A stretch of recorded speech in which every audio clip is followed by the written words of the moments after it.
Hello, and thank you for joining me for Close the Garden Gate, our journey into understanding how gardens, as beautiful as they are, can open the door to invasive plants, one of the fastest growing threats to biodiversity, our health, and the health of our planet. I'm Cathy Kavassalis with Master Gardeners of Ontario and a co-founder of the Canadian Coalition for Invasive Plant Regulation. And I, like most of you, have planted or recommended plants like this invasive Siberian squill pouring down from these Toronto gardens into the natural ravine below. And that's where I want to begin, because I didn't see the danger. It's not about blaming or shaming ourselves. It's just taking an honest look at what we can do better going forward. It's a journey, and today's just one step along that path. The key messages from this series of talks is that invasive plants do real harm. Our gardens are the primary route for their introduction, and weak regulations mean the trade of invasive plants continues largely unchecked. But here's the good news. We, gardeners, can lead the way, educating, inspiring, and advocating for change. But let's ground ourselves in some shared language. Native, indigenous, and endemic, this all refers to plants that are naturally occurring in a region. They've evolved alongside other local species. Alien, exotic, introduced, all these terms refer to non-native plants moved by people well beyond their historic distribution, beyond where they could naturally migrate. And it can refer to plants that we've created by merging a variety of species that have really no natural distribution, like hybrid tea roses. Most non-native species don't spread aggressively beyond the gardens in which they were planted. But invasive plants are disruptors who spread beyond garden gates and threaten native biological diversity. They can also threaten agriculture, forestry, our fisheries, our cultural heritage, and public health. So many governments define invasive alien plants broadly as non-native species that threaten economies, the environment, and society. Consider, for instance, Itadori. We call it Japanese knotweed. It's Renutria japonica, botanical name. When it arrived in Europe in the mid-1800s, it was celebrated as an exotic marvel, and it was awarded a horticultural gold medal. Of course, this meant that it quickly became coveted by gardeners around the world. Since then, it has become a global disruptor, displacing native plants, undermining building foundations, altering soil chemistry, clogging waterways, worsening floods, and causing a host of other costly impacts. Today, it's considered one of the 100 worst invasive species in the world. We know from recent reports from IPBES, the Intergovernmental Science Policy Platform on Biodiversity and Ecosystem Services, that invasive species are among the 5 great drivers of biodiversity loss. Along with climate change, pollution, overexploitation of resources, and land and water use, they form the proverbial 5 horsemen of a biodiversity apocalypse, riding hard and fast across the world. Why does this matter? Biodiversity, the variety of life on our planet, is not a luxury. It is the foundation of human well-being. Genetic diversity, species richness, and the interactions among them create ecosystems that supply the resources essential for life. When biodiversity declines, so too does the quality of the services nature provides, and that affects every one of us. We're seeing more and more reports like this recent US study showing North American butterfly numbers have declined by 22% over the last 2 decades. Similar research reveals in Europe even greater losses, with several countries reporting 8 to 20% resident species have become extinct. This is part of a much larger trend in terrestrial insect losses, reported to be declining globally at around 9% per decade. Nearly half the world's bird species are now in decline, and in fact, nearly half of the world's monitored species are experiencing rapid declines. As IPBES warns, we are losing biodiversity and nature's contributions to people at rates never before seen in human history. This isn't just sad, it's dangerous. And of course, climate change is exacerbating the problem. Climate change is a threat multiplier. As climate conditions change, invasive species gain new opportunities to spread, driving this cycle forward. These feedback loops aren't just theoretical, we're seeing them playing out around us. For instance, along watercourses, knotweed crowds out deep-rooted native plants that stabilize riverbanks. Without those roots, erosion accelerates and flooding worsens. The disturbance creates ideal conditions for knotweed to spread even further. On the prairies, cheatgrass transforms native grasslands into tinderboxes. It dries early, fueling hotter, more frequent fires. Those fires, in turn, disrupt native plant communities, accelerate climate change, and open more ground for cheatgrass to dominate. These are just two examples of how invasive plants can lock ecosystems into harmful cycles that are increasingly hard and expensive to break. Those bills for biological invasions are mounting. Today, the costs of controlling their spread and repairing the damage exceed those of floods, droughts, or wildfires.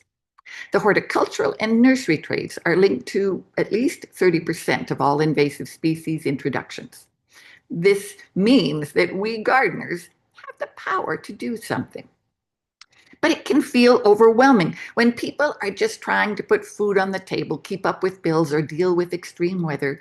The often unseen damage caused by invasive plants and the loss of nature's services may not feel like an urgent problem, but it is.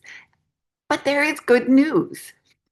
In a time when we often feel powerless, we can be superheroes simply by closing the garden gate to invasive plants. And in doing so, providing biosecurity and protecting biodiversity, our life support system. The stakes are that high because plants aren't just decoration. They are the foundation of life. Every bite of food, every breath of air, every drop of clean water traces back to them. Plants capture sunlight, turn it into energy, and sustain these complex food webs that support us all. They are the threads that weave together the rich tapestry of life around us. That tapestry has been woven over millennia. Its patterns tell stories of cooperation and competition, stretching back across the deep history of our planet. Distinct plant lineages trace back to ancient algae, shaped through symbiotic partnerships, the slow shifting of continents and mountains, and the ever-changing rhythms of climate. Species do not evolve in isolation. They evolve interwoven with one another in this complex fabric of life. Climate factors like temperature, humidity, precipitation, along with topography and soils, shape the communities of plants, animals, fungi, and microbes in these regions we call biomes. From the Arctic tundra to the tropical rainforest, these unique habitats underpin Earth's biodiversity. While similar biomes may share comparable climatic conditions, distance and time have given rise to very distinct communities. A temperate forest here in Canada supports different species like the Canadian lynx, while biomes in northern eastern China that have very similar conditions have very distinct flora and fauna. An American desert region is going to look very different from a desert in Australia, Africa, Asia. The flora and fauna are unique, shaped by each region's long history. Yet we know that many plants from one desert can survive if moved into another. When we move plants far from home, they can disrupt native species, break relationships, and transform entire communities. For example, let's take acacia from Australasia and plant it in California or the Iberian Peninsula. They can do well, too well. Beautiful as they are, acacias can alter soil chemistry, shift microbial assemblies, disrupt fire regimes, and unravel ecological relationships. Their success is rooted in partnership, their symbiotic relationship with nitrogen-fixing bacteria.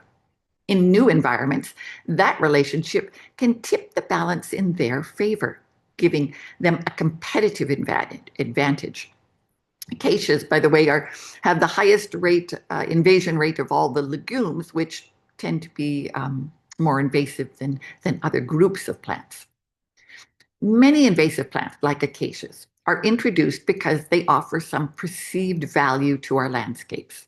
And I'll come back to that value proposition later. While invasive plants may support pollinators and herbivores, their overall impact on ecosystems is negative. By definition, these plants do harm. They tend to be habitat disruptors.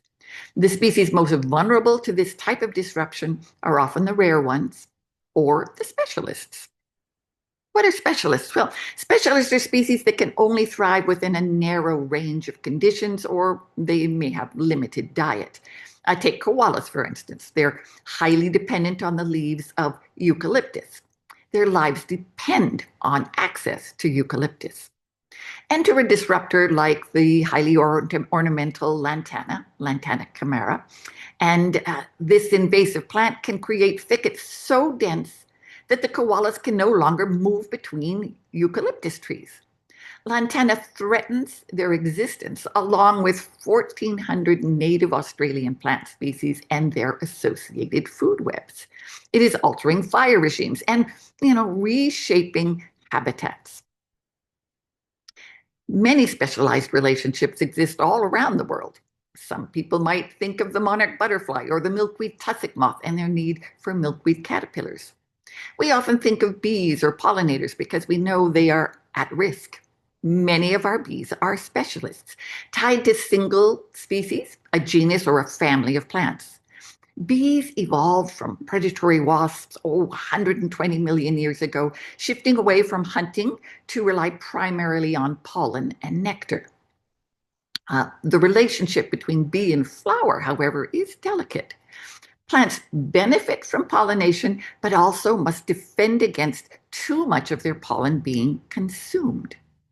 And so there's this evolutionary dance between bee and plant.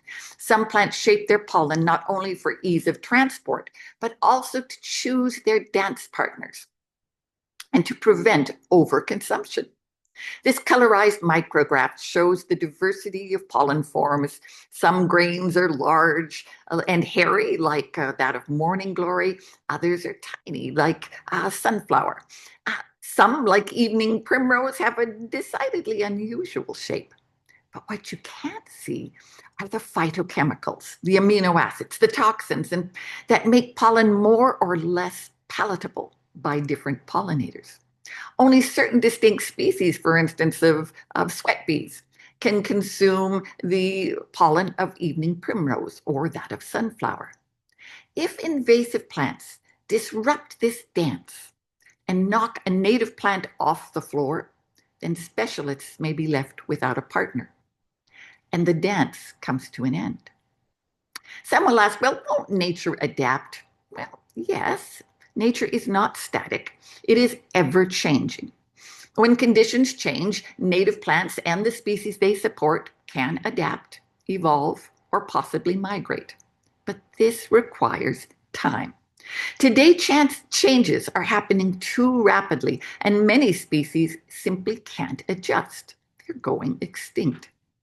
That's why we need to slow the pace of disruption. Relationships take time to develop. Biogeography and deep time are key to understanding the impacts of rapid changes reshaping landscapes today. What's taken millions of years to weave together can be unraveled in decades. At the heart of it, it's about relationships. Complex assemblies of life have developed around native flora, the detritivores that decompose leaves, the herbivores above and below ground, the root feeders, the mycorrhizal fungi, the soil engineers.